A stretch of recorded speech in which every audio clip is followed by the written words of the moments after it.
Welcome to the Salmon Runs YouTube. Enjoy the video. First, enable a user trace flag and open the developer console to capture logs. Set trace levels to a debug or error state for Apex, workflow, and callouts. Reproduce the bug while the trace flag is active so the platform records execution details. Use clear system. Debug messages with tags like start and end to mark flows.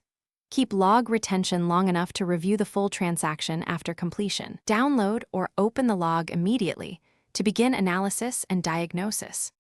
Open the debug log and read it from the start to the end to understand flow. Search for your unique system. Debug tags to jump between logical checkpoints quickly. Use the execution overview to find slow operations and the heap inspector to monitor memory usage. When stack traces appear, follow the method sequence to identify the failing line. For complex bugs, use the Apex Replay debugger to step through recorded transactions in a developer IDE. Correlate log timestamps with user actions for accurate context.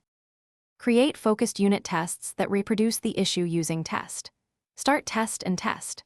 Stop test boundaries. Mock external callouts and you see all data equals false to isolate data dependencies and get repeatable results. Use asserts to confirm expected values and catch regressions automatically in CI. Run tests in bulk scenarios to validate bulkification and governor limit behavior.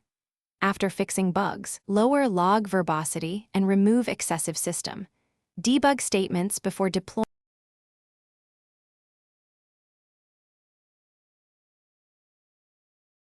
Thanks for watching.